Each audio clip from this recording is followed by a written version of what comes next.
जब साड़ी खिंची तो आखिरी में काम में कौन आया? बांके बिहारी आए कि नहीं आए? सबको बुलाती रही, पुकारती रही, गिड़गिड़ाती रही, रोती रही, पर सब तमाशा तो देखते रहे, पर मदद किसी ने नहीं की उसकी। यही बात जीवन में उतार लो कि जब द्रौपदी की साड़ी खिंची तो बांके बिहारी, और आखिरी में जब तुम्हारी नाड़ी खिंचेगी, खिंचेगी कि नहीं खिंचेगी आखिरी में, उस वक्त पूरा परिवार वहां मौजूद रहेगा, पर क्या कोई तुम्हारी मदद कर सकता है उस वक्त? तो द्रौपदी की साड़ी खिंची तो बांके बिहारी, और हमारी आपकी जब नाड़ी खिंचेगी तब भी बांके बिहारी ही काम में आएंगे, ठाकुर जी ही काम में आएंगे। इसलिए नाम जप करते रहो, नाम लेते रहो, आखिरी में कोई काम में आने वाला नहीं। और ऐसे समझ लो आप तो सीधी सीधी बात, जब हमारे घर में शादी होती है तो जितनी भीड़ पंगत में होती है, क्या उतनी भीड़ बारात में होती है? नहीं होती। जितनी भीड़ बारात में होती है, क्या उतनी जयमाला के टाइम पे रहती है? नहीं रहती। जितनी भीड़ जयमाला के टाइम पे होते, उतनी का चढ़ाव चढ़वे के टाइम पे रहते? नहीं रहे। और जितनी भीड़ चढ़ाव चढ़वे में रहते, उतनी का विदाई के समय रहते। विदाई में या तो लड़का और लड़की ही खड़े होंगे। अब विचार करना, जब यहां की विदाई में कोई खड़ा नहीं हुआ तुम्हारे साथ, तो जिस दिन यहां से विदाई होगी उस दिन कौन खड़ा होगा तुम्हारे साथ? उस वक्त तुम्हें अकेले जाना पड़ेगा। तुम्हारे सत्कर्म ही तुम्हारे काम आएंगे, बाकी सब यहीं पड़ा रह जाएगा, सब यहीं पड़ा रह जाएगा। इसलिए नाम लेते रहो। भगवान ने बहुत कीमती चोला पहनाया है प्यारे। ये मनुष्य तन बहुत कीमती है। जितने अच्छे काम हैं कर डालो, ना जाने अगले जन्म कौन सी योनि भगवान देगा। आदमी दो प्रकार की जिंदगी जी रहा है, एक ढंग की जिंदगी जी रहा है और दूसरा ढोंग की जिंदगी जी रहा है। कोशिश करना कि हमारी जिंदगी ढंग की हो, ढोंग की ना हो। पर आज आदमी सिर्फ ढोंग के जीवन में लगा है, दिखावे के लिए।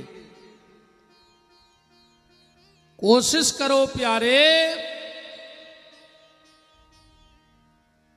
कि ये मानव जीवन सफल हो जाए, सिद्ध हो जाए, सार्थक हो जाए। तो खूब नाम जप करो, जितना अधिक से अधिक हो सके उतना नाम जप करो। और अगर नाम जप नहीं भी हो रहा है, मान के चलो, अगर आपसे पूजा पाठ ज्यादा नहीं हो रहा तो कोई बात नहीं, आपसे ज्यादा भजन नहीं हो रहा तो कोई बात नहीं, अगर आपके शरीर में ज्यादा सद्गुण नहीं आ रहे हैं तो कोई बात नहीं। कोशिश करना कि शरीर में दुर्गुण भी ना आ पाए। फिर अगर आप अच्छे रास्ते पे ज्यादा नहीं चल पा रहे तो कम से कम गलत रास्तों पे तो मत जाओ, कोशिश करो।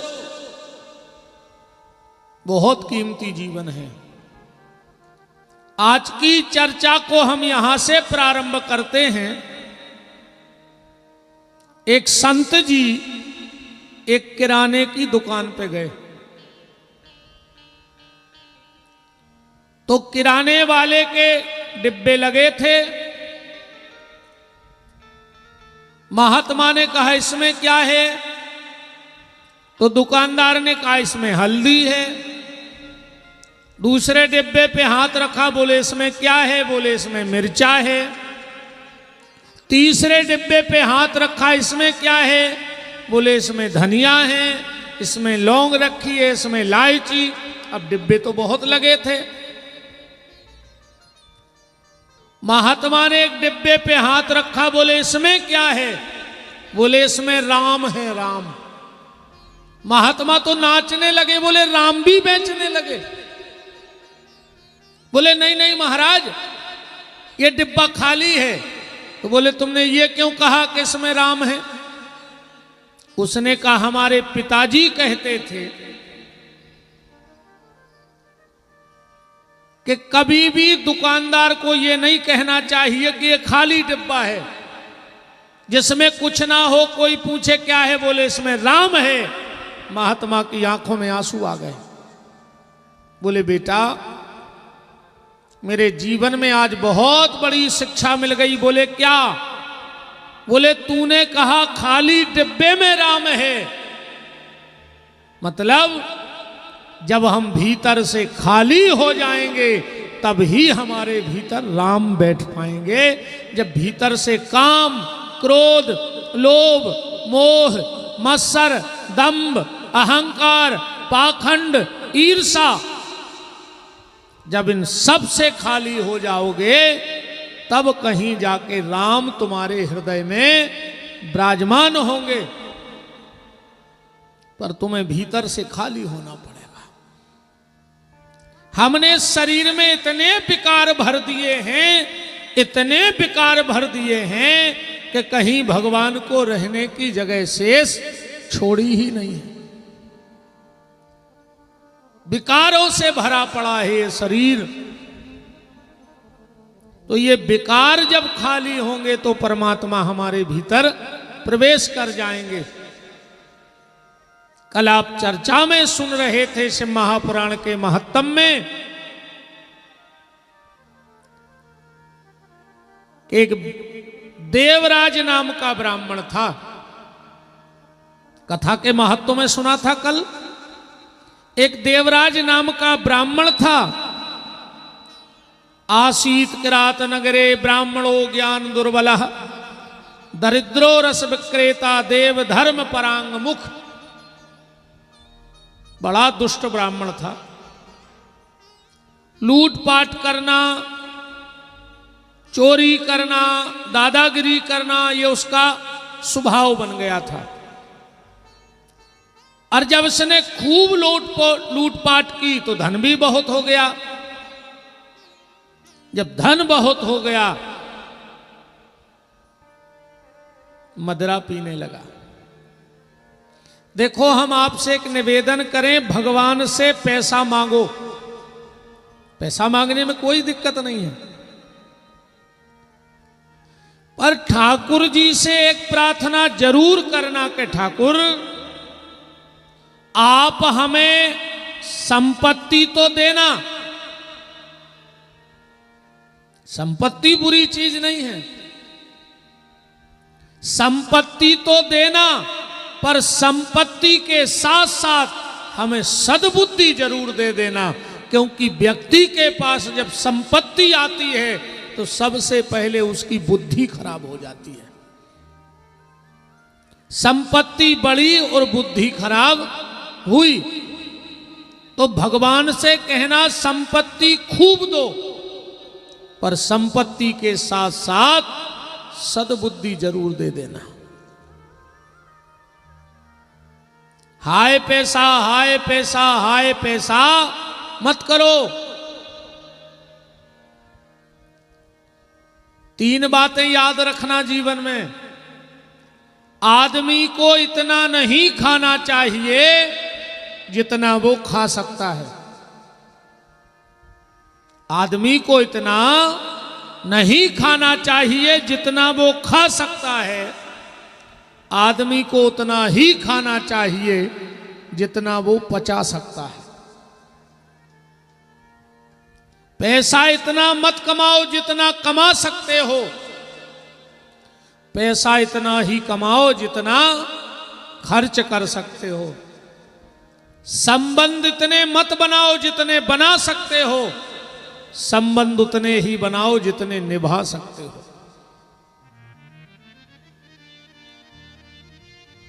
इसने बहुत धन कमाया तो शराब पीने लगा। एक दिन शराब पीकर नदी के किनारे पड़ा था। मैंने कल बताया था, एक भावती नाम की नाचने गाने वाली नर्तकी इसको उठाकर अपने घर में ले गई। जब इसको होश आया तो ये अच्छा सुंदर श्रृंगार करके उसके सामने आ गई।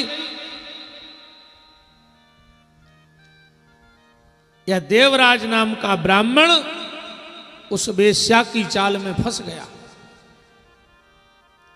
वहीं पड़ा रहता, पूरी संपत्ति इसने उस वेश्या के नाम कर दी। एक दिन उस वेश्या ने कहा कि तुम हमें कितना प्रेम करते हो। देवराज ने कहा, पूरी संपत्ति तुम्हारे नाम कर दी, अब इससे ज्यादा प्रेम और क्या। बोले फिर भी मेरे लिए क्या कर सकते हो। अब ये तो पागल हो गया था। इसने कहा, हम तुम्हारे लिए किसी की जान ले भी सकते हैं और किसी को अपनी जान दे भी सकते हैं। इसने कहा, पक्का। बोले पक्का। तो बोले मुझे तुम्हारी बीवी की गर्दन काट के ले आओ। अभी तो पागल हो गया था। ये गया। पहले तो इसने अपनी पत्नी के साथ बड़ी मारपीट की। एक बात और ध्यान से सुन लो, जो व्यक्ति अपनी पत्नी पे हाथ उठाता है, जो भी व्यक्ति अपनी पत्नी पे हाथ उठाता है, उसके हाथ का जल कभी कोई देवता स्वीकार नहीं करता है। जो भी व्यक्ति अपनी पत्नी को मारता है, उसके हाथ का जल उसके पितर स्वीकार नहीं करते हैं। इसलिए कभी भी पत्नी के साथ मारपीट नहीं करनी चाहिए। पर आजकल तो घर ही नहीं बन रही। दो ही आदमों बैठा दे 10 मिनट को बे लड़ बैठ। हिंदुस्तान पाकिस्तान जैसे हालात हैं पति पत्नी में। हिंदुस्तान पाकिस्तान जैसे हालात हैं, फिर भी कह रहा है हम साथ साथ हैं। एक हिंदुस्तान है, एक पाकिस्तान है। शुरू में जब शादी होती है तो 6 महीने तक पति बोलता है और पत्नी सुनती है। 6 महीने तक पति बोलता है और पत्नी सुनती है। 6 महीने बाद पत्नी बोलती है और पति सुनता है। और 1 साल बाद दोनों बोलते हैं और पूरा मोहल्ला सुनता है। बोलो वृंदावन बिहारी लाल की। शुरू में तो इतनो अच्छो बोलत हैं। हाय हाय हाय हाय। आजकल तो एक नव शब्द चल गया शुरू को। घर वाले से कहते हैं जानू। क्या कहते हो घर वाले से? जानू। और वो की एक ना मानू। ऐसे जानू। अरे मानू तो जानू ना, काय के जानू बताओ।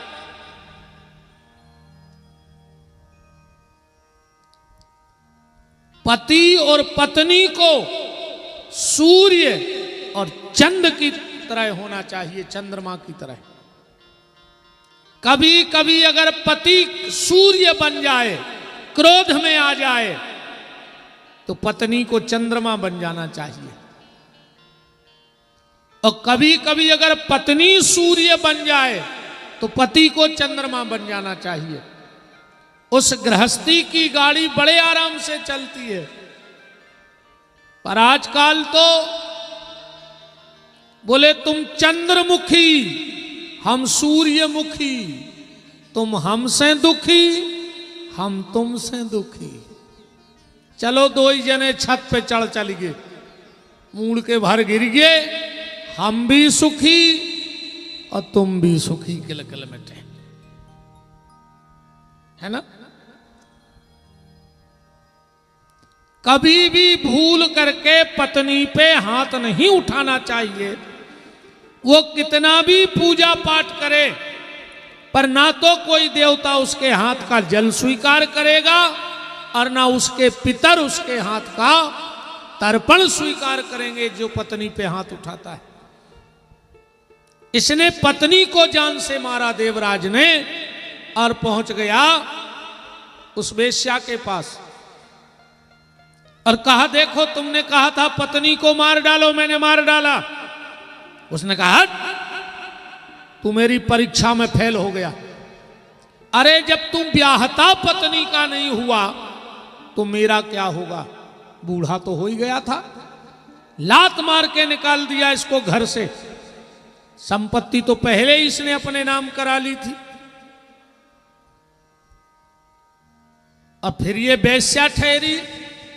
ये 9 चीजें कभी किसी को छोड़ती नहीं है, ध्यान से सुन लेना। वेश्या, बंदर, अग्नि, जल, दूती, कटक, कटार, और दाव परे चूके नहीं, सूजी, सुगा और सियार।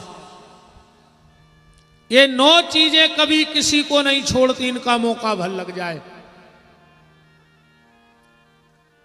अब तो ये बूढ़ा तो हो ही गया था, घर से बेघर हो गया, भीख मांग मांग करके अपना पेट भरता। एक दिन ये भीख मांगते मांगते एक शिव मंदिर के पास पहुंच गया। सूत जी महाराज कह रहे वहां पर शिव महापुराण की कथा होनी थी। ये मंदिर के बाहर इसलिए बैठ गया, कथा सुनने नहीं, कथा सुनने मंदिर के बाहर नहीं बैठा, इसलिए बैठ गया कि जब लोग कथा सुन के निकलेंगे तो हमें कुछ ना कुछ देंगे। इस भाव से ये शिव महापुराण की कथा सुनने लगा। और कथा सुनते सुनते इसको तेज बुखार आया, और इतना तेज बुखार आया कि इसके प्राण ही निकल गए शिव मंदिर के बाहर। और जैसे ही ये मरा तो यमराज ने कहा, जाओ, संसार का सबसे बड़ा पापी ब्राह्मण देवराज मरा है, उसे पास में बांधकर खींचते हुए ले आओ। जैसे ही यम के दूत आए और भगवान शंकर ने अपने गणों से कहा, जाओ उसको विमान पे बिठा के लाओ, क्योंकि उसने शिव महापुराण की कथा सुनते सुनते प्राण त्यागे हैं। सूत जी महाराज कहते हैं कि बिना भाव में, धन के लोभ में भी वो कथा सुनता रहा तो उसे शिवलोक की प्राप्ति हो गई। क्यों? अच्छा, बहुत बड़ा जंगल हो, हजारों किलोमीटर में फैला हो, तो उसको जलाने के लिए क्या 2-5 ट्रक आग की जरूरत पड़ेगी? कितना भी बड़ा जंगल क्यों ना हो, खाली एक माचिस की तिल्ली बड़े से बड़े जंगल को नष्ट कर सकती है। ऐसे ही भगवान शिव का नाम और शिव महापुराण की कथा अधम से अधम पापी के पापों को जलाने में समर्थ है। भगवान शिव की कृपा जिस पे हो जाए तो बड़े से बड़े पाप का भी अंत हो जाए।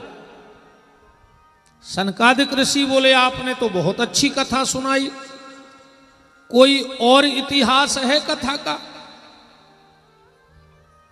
कोई और पापी भगवान शिव की कथा सुनने से उद्धार हुआ? तो एक और बड़ी प्यारी चर्चा सूत जी महाराज कह रहे, देखो शिव पुराण की कथा है, थोड़ी देर में समझ में आएगी, क्योंकि भागवत तो रटी है, राम कथा तो रटी है आदमी को, पर शिव महापुराण की कथा समझने में थोड़ा सा टाइम लगेगा। तो एक दूसरा इतिहास बताया कि शिव महापुराण की कथा सुनने से किन किन का उद्धार हुआ। पहले तो देवराज नाम का ब्राह्मण, और दूसरी कथा आती है, समुद्र निकटे देशो ग्रामो बास कल संग कह बसंती यत्र पापिष्ठा देव धर्मा जिता जन। समुद्र के निकट एक बासकल नाम का ग्राम था, वो पूरा गांव ही राक्षसों का था, पूरे गांव के लोग ही उसमें दुष्ट रहते थे। वहां लूटपाट करना कोई बड़ी बात नहीं थी, मांस मदिरा का सेवन उस गांव में कोई बड़ी बात नहीं थी। कोई भी पुरुष किसी भी स्त्री के पास जा सकता था और कोई भी स्त्री पर पुरुष के पास जा सकती थी। पूरा गांव ही नष्ट भ्रष्ट था। सूत जी कहते हैं उस गांव में एक बिंदुक नाम का ब्राह्मण रहता था। खाली जाति से ब्राह्मण था, पर उसके कर्म राक्षसों जैसे थे। ब्राह्मण को 3 चीजें कभी नहीं छोड़नी चाहिए, और अगर ब्राह्मण ये 3 चीजें 7 दिन के लिए छोड़ देता है तो वो अपने ब्राह्मणत्व को नष्ट कर देता है। 3 चीजें ब्राह्मण क्या ना छोड़े? ब्राह्मण का माथा बगैर तिलक के ना हो। अगर बिना तिलक का ब्राह्मण का दर्शन हो जाए तो वो चांडाल की नाई होता है। बिना तिलक का ब्राह्मण चांडाल जैसा होता है। ब्राह्मण का कंधा बगैर जनेऊ के ना रहे, और ब्राह्मण के हाथ बिना गायत्री और बिना सूर्य जल के ना रहे। कि जो उठ प्रात नहात नहीं, दिन 7 चले या विधि जाकी, अक्ष की माल न बाल विभूति, न देत जो अर्घ सदा सविता को, तो गहिए वह ब्राह्मण शूद्र प्रथा को। ब्राह्मण के ये 3 नियम और ब्राह्मण के 6 कर्म शास्त्र में बताए गए हैं। ब्राह्मण ये 6 काम जरूर करे। वेद पढ़े और वेद पढ़ावे, धर्म करे और धर्म करावे, दान लेवे और दान देवे। अकेलो खाता ही नहीं रहे मार जे। हाँ, जे पूरे राहु केतु गिरा, अकेले दान लेता ही नहीं रहा, जो ना मार जाओ। 3 संपत्ति बहुत मुश्किल से बचत हैं। नानी को धन, ममयावरे की जायदाद, बेईमानी को धन और जजमानी को धन। पंडिताई को पैसा ऐसो नहीं बचे, आते पटाके निकरत है, आते पटाके को भजन में कमी रह गई, माला में कमी रह गई, अको माल ही माल के चक्कर में घूमत रहे तो आते पटाके जे है जा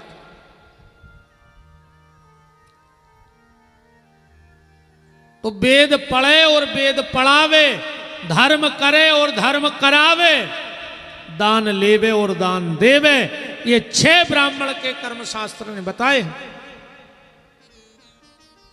पर बिंदुक तो बिल्कुल हट गया था धर्म से। स्नान दान क्रियाहीनम, स्नान नहीं करता है कोई, ब्राह्मण की क्रिया नहीं करता है, बिल्कुल पापी हो गया। और एक बात और हम आपसे निवेदन करके कह दें, भगवान के घर में जाति पाति का नियम नहीं चलता है। वहां जब तुम मर के जाओगे वहां कोई वीआईपी गेट नहीं है, जैसे यहां कथा में है ना वीआईपी गेट। भगवान के यहां कोई वीआईपी गेट नहीं। यहां भले आप लोग वीआईपी कोटे में आ रहे हो, पर वहां कोई ऐसे बैरिगेट नहीं लगे हैं। वो तो जैसे ये लोग आ रहे हैं ऐसे ही आपको आना पड़ेगा। ध्यान रखना, वहां कोई वीआईपी गेट नहीं है। आजकल मंदिरों में भी वीआईपी गेट होने लगे, कथाओं में भी वीआईपी गेट होने लगे। ये सब वीआईपी बैठे हैं। वीआईपी दरवाजे से आए ना, सब वीआईपी हो ना। अरे वाह, क्या बात है। यहां भली आ जाओ कल्टी मार के, पर वहां कोई गेट नहीं मिलेगा ऐसा आप लोगों को। वहां ना पावर चलेगा, न्योते खास चल है कि तुम्हारे जजमान के खास से आओ, है ना। खराब लग रहा हो ये तो उन्होंने कहा कि पंडित जी ने गत कर दी। जो सच है वो सच है, उसमें क्या है। अब तुम लोगों को बुरा लग जाएगा तो कल आओगे ही नहीं। आओगे नहीं तो हम ये रेलिंग हटवा देंगे, तो वीआईपी आस पास खास सब बराबर हो जाएंगे, नहीं हो जाएंगे।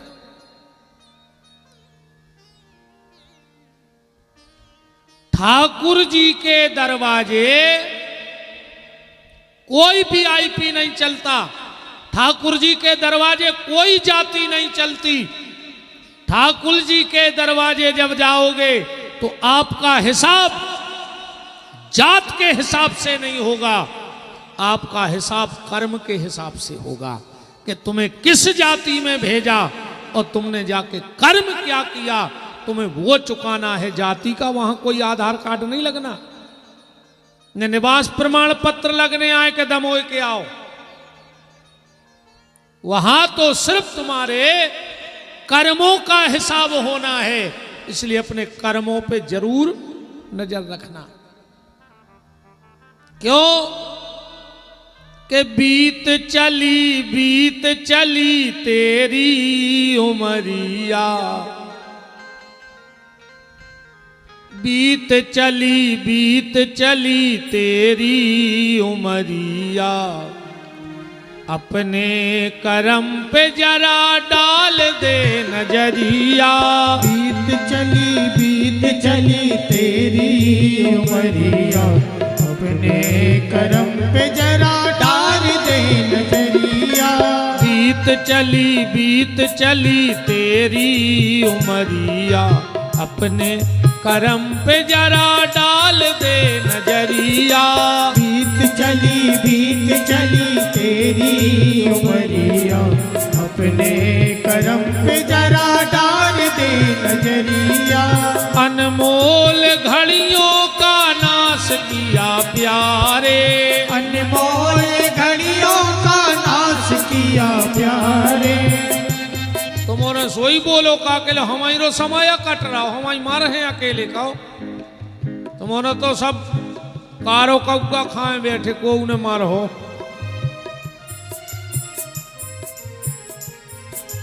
अनमोल घड़ियों का नाश नाश किया प्यारे। अनमोल घड़ियों का नाश किया प्यारे। सोया बहुत अब तो जाग जरा प्यारे। सोया बहुत अब तो जाग जरा प्यारे। बचपन भी बीता जवानी भी बीती। बचपन भी बीता जवानी भी बीती। झुकने को है अब ये तेरी कमरिया। बीत चली तेरी उमरिया। अपने करम पे जरा डाल दे नजरिया। बीत चली तेरी उमरिया। अपने करम पे जरा डाल दे नजरिया। बीत चली तेरी उमरिया।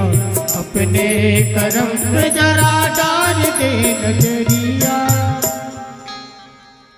समुद्र निकटे देशो ग्रामो बास्कल संग का वसंती यत्र पापिष्ठा देव धर्म। पूरा गांव ही बिगड़ा हुआ गांव था। बिंदुक नाम का ब्राह्मण रहता था, खाली नाम का ब्राह्मण था, कर्म उसका एक भी ब्राह्मणों जैसा नहीं था। इसकी शादी हो गई और इसकी पत्नी का नाम था चंचुला। पहले तो अच्छे परिवार से आई थी। जब उसने गांव का माहौल देखा तो उसको बड़ा खराब लगा कि यहां कोई भी स्त्री किसी भी पुरुष के पास जा सकती है, कोई भी पुरुष किसी भी स्त्री के पास जा सकता है। इसने बहुत अपने पति को समझाया कि यह गलत रास्ता है, पर धीरे धीरे धीरे धीरे इस पे भी कुसंग का रंग चढ़ गया। गांव की कुछ महिलाएं आई, बोले सुनो चंचुला, जब तुम्हारा पति पर स्त्री के पास जाता है तो तुम पर पुरुष के पास क्यों नहीं जाती? और धीरे धीरे रंग चढ़ गया। एक दिन बिंदुक नाम का ब्राह्मण आया और अपनी पत्नी को एक दूसरे पुरुष के पास देखा तो बहुत मार मारी। चंचुला ने कहा, जब आप पर स्त्री के पास जाते हो और मैं पर पुरुष के पास चली गई तो आपको क्या दिक्कत है? कि इतना गिर गया। इसने कहा, तू बिल्कुल जा पर पुरुष के पास, मुझे कोई दिक्कत नहीं है, पर उससे कुछ पैसा ले लिया करो जिसमें घर का खर्चा चलता रहेगा। अब तो पूर्ण रूप से चंचुला भी पाप में लिप्त हो गई। पर पाप का अंत तो होता ही है।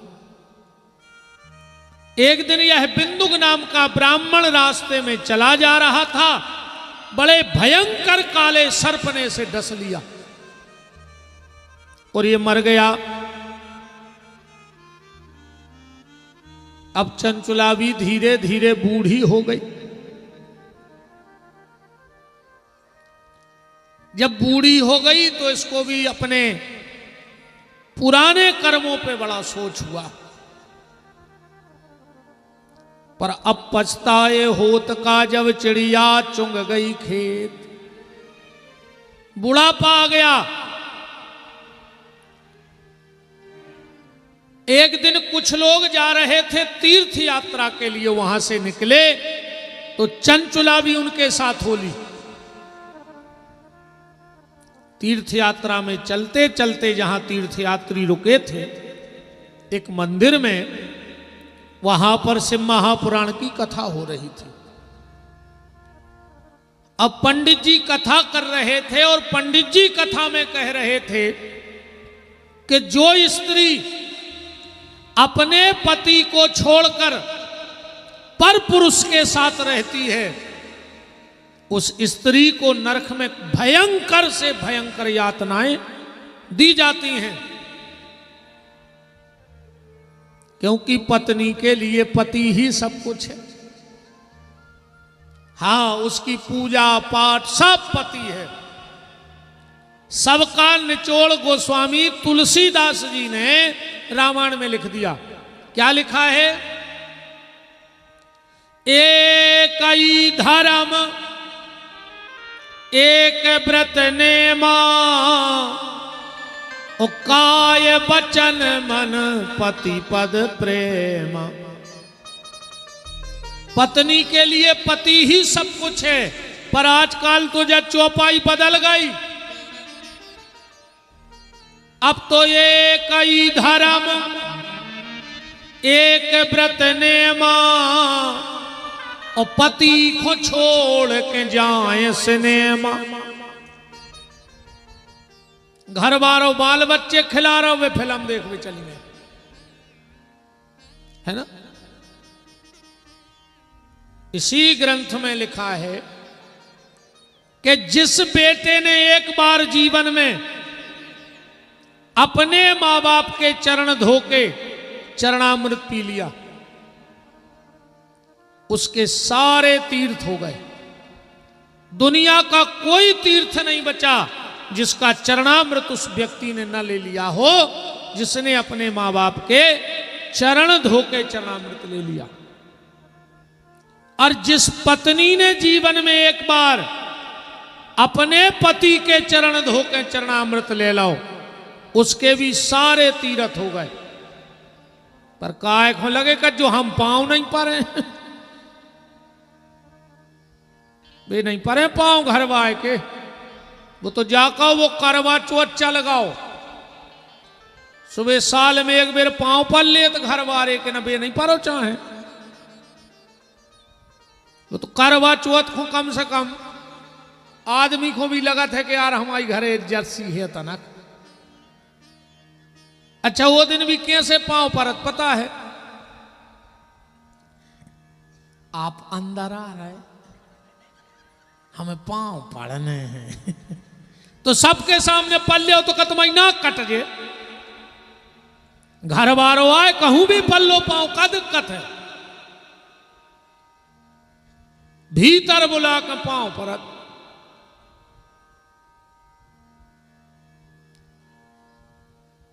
मैं आपको एक नियम बता रहा हूं माताओं, एक काम करने लगो, अगर कभी तुम्हारे पति की एक्सीडेंट में या अकाल मौत हो जाए तो हम दमोह में आकर नाक कटा जाए, ऐसे बड़ी बात का कह के जाए मंच से, हम नाक कटा दें बीच चौराहे पर। सिर्फ पत्नी एक काम करे, सोने वाले पलंग पर एक सिंदूर की डब्बी रख ले गए, जो मांग में भरती हो सिराने, और सुबह उठ के पलंग से नीचे उतरने के पहले उस डिब्बी में से थोड़ा सा सिंदूर निकाल के अपनी मांग में लगाओ, और 24 घंटा में एक बार पति को प्रणाम जरूर करो।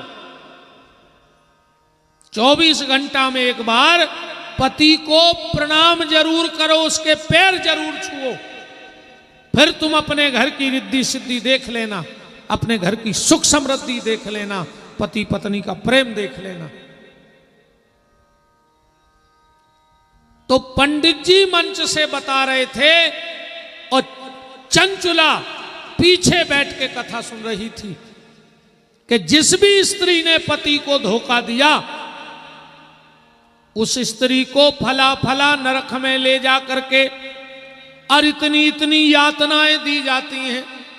अब चंचुला तो बैठी बैठी रो रही है, उसको एक एक जीवन की घटना याद आ रही है, और पंडित जी ने यहां तक कह दिया, श्लोक लिखा है कि जो स्त्री अपने पति को धोखा देती है, अश्वमेघ कृतम गंगा स्नात्वा सताम समः, अश्वमेघ यज्ञ भी कर ले वो नारी जिसने पति को धोखा दिया है, पूरी जिंदगी गंगा में डूबी रहे, पर यहां लिखा है ना शुद्ध जायते, फिर भी वो शुद्ध नहीं हो सकती, उसके पाप का प्रायश्चित नहीं हो सकता। अब तो चंचुला कांप गई,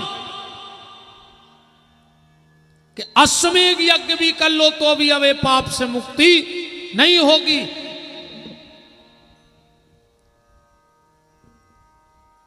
कथा का विश्राम हुआ, पंडित जी उतरे और चंचुला मंच के बगल में हाथ जोड़कर कांप कर रोने लगी। बोले महाराज लगता है आज की पूरी कथा हमारे ऊपर हो गई। मैंने पति को धोखा दिया, मैं गलत रास्ते पे गई। भली मेरा पति पापी था, पर मुझे तो पाप के रास्ते में नहीं जाना था। एक बात और सब जने सुन लो ध्यान से, मति और श्रीमती, मति और श्रीमती, अगर आदमी की मति खराब हो भी जाए, गलत रास्ता पे चलो भी जाए, मति आदमी की खराब हो भी जाए तो ओके सुधरवे के चांस रहते, पर कबे श्रीमती भर गलत रास्ता पे नहीं चली जाए ओके। अगर श्रीमती ठीक ठाक चल रही है, भगवान को भजन कर रही है, धर्म के रास्ते पे चल रही है, तो श्रीमान जी की मति कितना खराब हो जाए, एक ने एक दिन श्रीमान जी की मति लौटा है, बिल्कुल गारंटी है लौट के आएगी मति, पर श्रीमती गलत रास्ता पे नहीं जाए। इसके कई उदाहरण हैं। रावण की मति खराब हो गई, पर मंदोदरी की मति बिल्कुल ठीक ठाक रही। रावण की मति खराब हो गई, पर मंदोदरी की मति ठीक रही। हिरण्याकश्यपु की मति खराब हो गई, पर उसकी पत्नी कयाधु, प्रहलाद की मां, उसकी मति भगवान में लगी रही, तो आखिरी में पतियों की गति हो गई।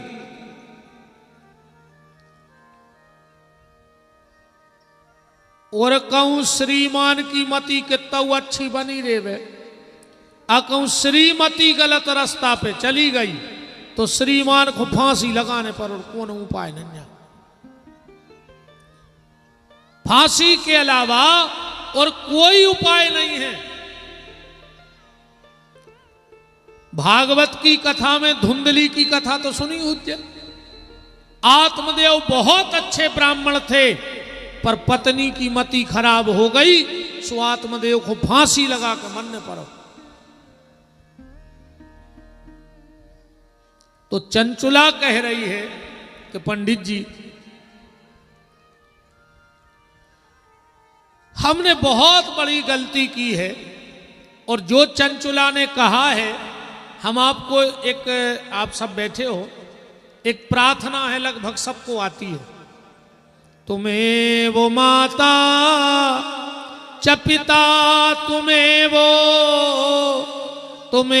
वो बंधु च सखा, तुम्हें वो।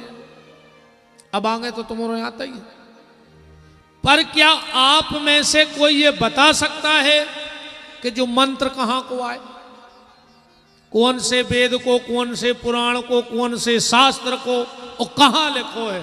अब पूरी दुनिया बोल रही। बोलो किसी को पता हो तो हाथ उठा दो कि ये मंत्र फला फला ग्रंथ का है। अब बोलते लगभग सब हैं, पर पता किसी को नहीं कि ये मंत्र कहां का है। आज ध्यान से सुन लो, यह मंत्र श्री शिव महापुराण के महत्तम के अध्याय नंबर 3 के श्लोक नंबर 56 को आए, जो शिव महापुराण को मंत्र आए। किसने किससे कहा? चंचुला ने पंडित जी से हाथ जोड़ के कहा कि तुम ही हमारे माँ बाप गुरु सब कछु तुम हो, पर ये पाप से हमारी मुक्ति करा दो, जो हमसे गलती हो गई है, इससे मेरी मुक्ति करा दो। पंडित जी बोले कि माता जी, अगर तुमसे गलती हो गई है और तुम प्रायश्चित करना चाहती हो इस बात का, तो इसका सिर्फ एक प्रायश्चित है। चंचुला बोली पंडित जी बताओ जल्दी। बोले तुम शिव महापुराण की कथा सुन लो, तो इस पाप से भी उस देवी को मुक्ति मिल जाती है। अगर जाने अनजाने में कोई गलती हो गई है कभी, तो ऐसे लोगों को शिव महापुराण की कथा जरूर सुन लेनी चाहिए, तो इस पाप से भी मुक्ति हो जाती है।